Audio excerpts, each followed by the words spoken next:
You know, life is unpredictable, from weather to seed germination to surprises in your garden that you really have not planned for.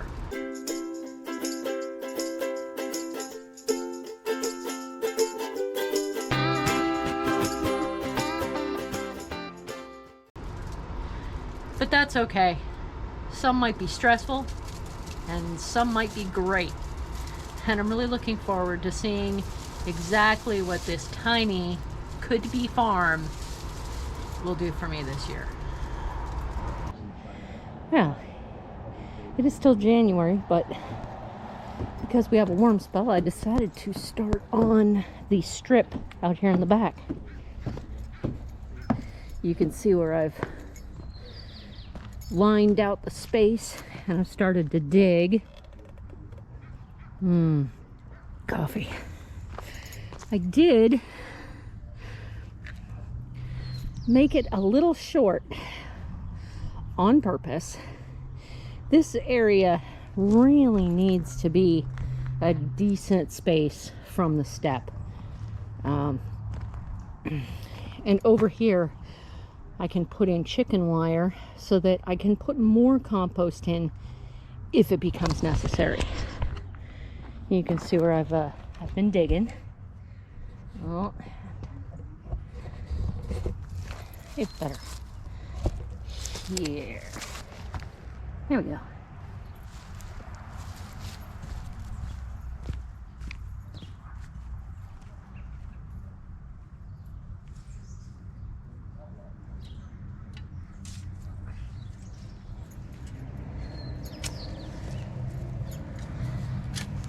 Because I only have a shovel, I have to do this in sections. Taking the backside first and lining it out is a good idea because good fences make good neighbors. And if I let the landscapers for the other property know, hey, here's my line, they won't cross it with their equipment. And the past few years, we respected each other's boundaries. And that's a good thing. Now, second thing. People seem to have the idea that the soil has to be perfect in order to plant. That is not true. When you leave little bits like this, they will break down if you just leave them there.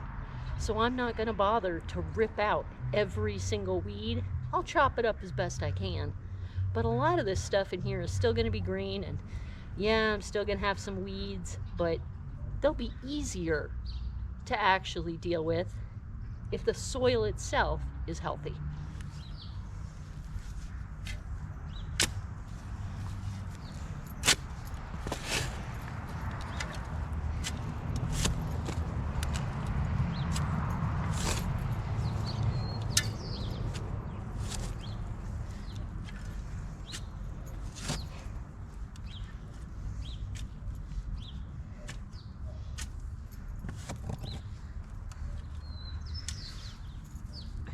Now, remember what we had here last year? Yeah, we had a lot of bark.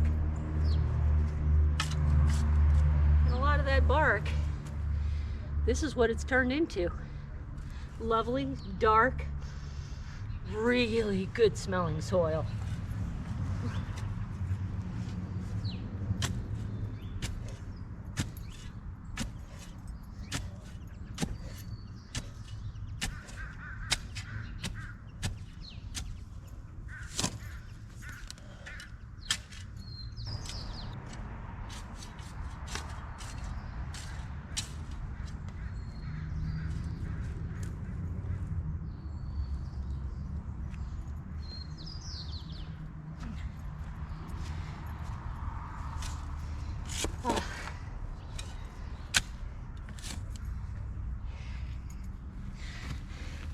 At this point, I don't have to go nuts on it because I'm not planting immediately. I just want to give it a once over so that the warmth will allow the worms come up and start eating.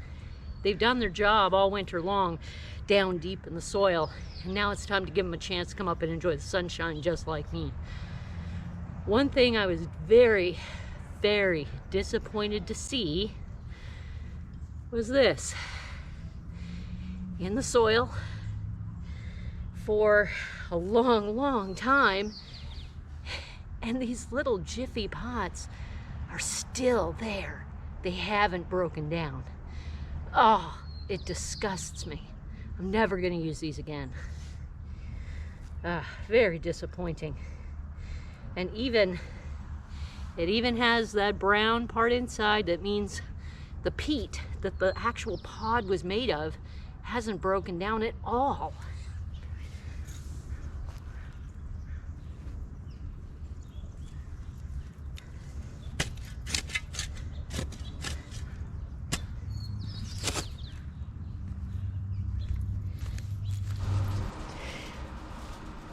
It is January 24th, and boy, time is flying, especially for these little seedlings, because we already have babies. Let me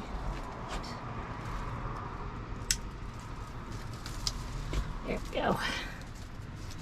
Babies. Almost all the purple zinnias are up. Their bachelor button's up. Spinach is up. Marigolds. Little teeny tiny Simpson lettuce. And Bib lettuce. Now the lettuces I was totally waiting for.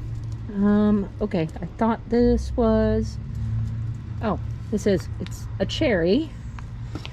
And this is a cherry. Definitely on its way. I have raised this up so that the lights will be closer. I've done that with a couple of boxes here, and I'll be able to use these boxes as storage material, which is fantastic because, yeah, it's getting a little messy here. Oh, and look at this. Another present, which is awesome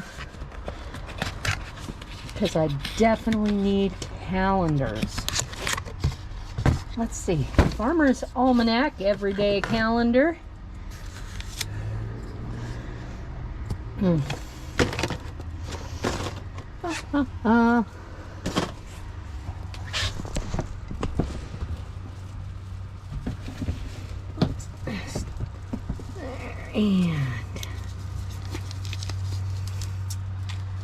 I gotta get this open.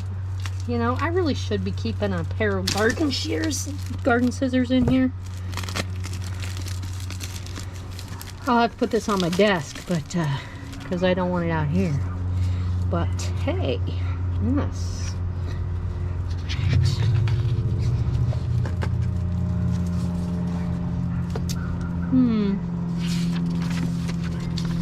Ooh, cool. When making a cake, cream the butter with sugar to add air-for-light consistency. Nice. These look like good. Ha, cool. January 5th, 6th. Let's skip ahead to the 24th.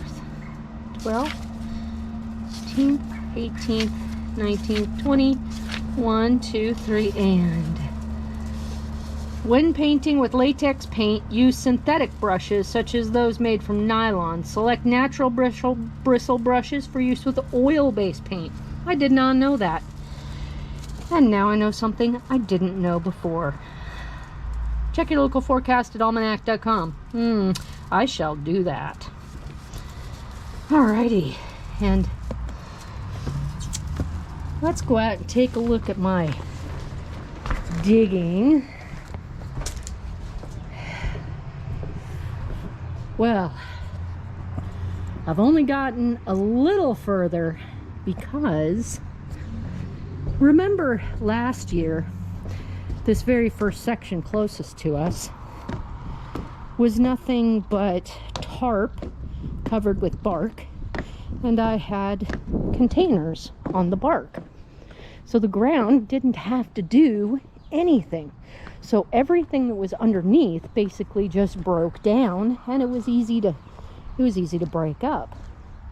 However, remember on this side, what I did was fold over all that grass that had grown, and all fall and all winter, that grass has been breaking down mostly.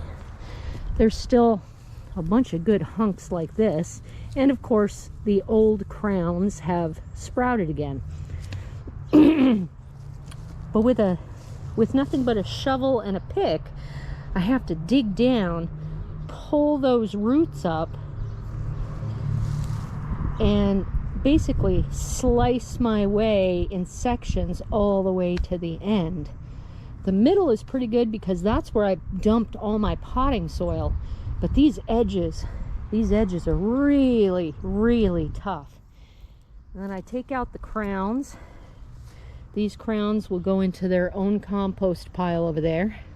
Don't worry, they will not go in the trash. They will become compost to go back into the garden area. Whether anybody who comes after me and lives here wants to use it or not is entirely up to them. I'm going to leave them with as good a soil as I can manage. And here, see, they are easy to pull. And the soil underneath smells amazing. It smells nothing like when I started. So just a year or so of effort of amending the soil with all kinds of good bacteria and good things, digging good stuff in here, creating little compost piles has really paid off. I'm pretty well expecting a banner year with vegetables in this strip.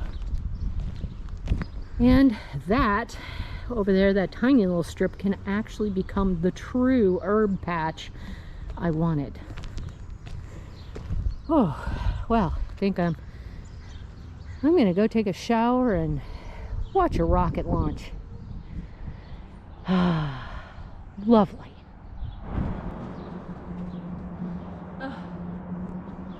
Well, finally got this overturned. It's quite a job, isn't it? Unfortunately, there is so much organic material, I'm gonna have to rely on my trick that I use with my raised beds. You guys remember what that is? Let me know in the comments in the next video to find out if you're right.